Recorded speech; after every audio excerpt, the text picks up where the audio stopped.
Because you said before that your background was kind of theatre based. Yeah. Yeah. Tell us heaps about that. Like, okay. What have you done in the past? Well, I'm mainly an improviser. Yeah, right. Yeah, so I do tons and tons of improvised theatre and comedy. Right. Yeah, so I work with a company called Impro Melbourne. Yeah. I have done in the past. Excellent.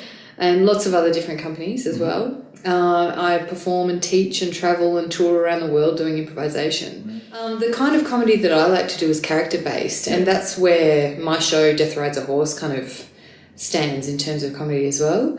So there are a lot of improvisers that are comedians that want to do the quick gaggy stuff, and it's less about working together and more about how they can be funny as individuals. Right. So that's a different kind of style to what I do.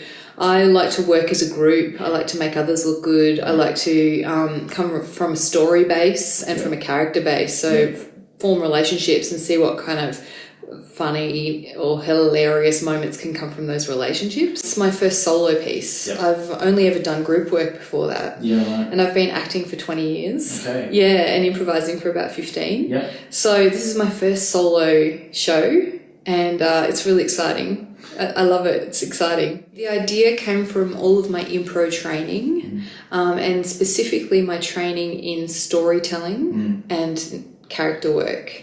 So, the idea itself came from who knows where, just popped into my brain one day.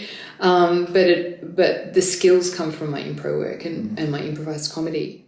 It's a one-woman spaghetti western musical, and I play about 15 different characters. It's not a monologue show. It's me. It's like a movie, right? So it's me flipping from character to character, and I sing all the songs from each character's different perspective. It's a story of a wannabe cowgirl, and she's like the platform of the story is, she lives in a small town, and her best friend is a horse, and she wants to be the most famous, fastest cowgirl in the whole world.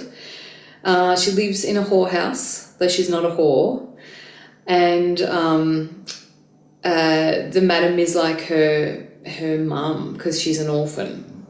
And then, a big bad sheriff comes to town and shit goes down. Without giving too much away, and she's sent off on a wild adventure into the Mexican desert where she meets a Spaniard who's on a vengeful mission of his own. Of course he is. Yeah, his mission is to kill death. Right. Yeah, and I won't go into it, like I said, too much because I want people to come and see the show. But they form an alliance because they feel that they could help each other. Wow. Yeah, wow. So, and there's music and there's songs, and it's an action-adventure romance. Yeah, even just a description of the show sounds epic. Wants to kill death. Yeah, wants to kill death. What were the reactions during Comedy Festival with the show? Great. Yeah, great reactions. Yeah, I was really surprised. Yeah. And having said that, it is a really different style. It's not stand-up and it's not monologues. So I think some people are quite surprised when they see it and they're not quite sure what to make of it.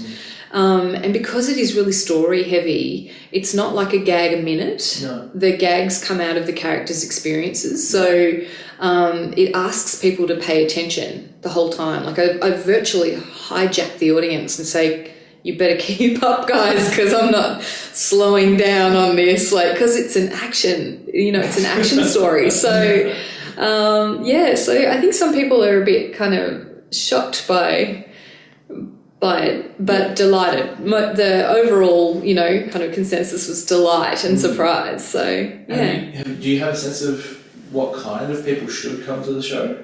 I think anyone who likes, shows that are a little bit different, that like genre, that like westerns, that like musicals, like strong female protagonists.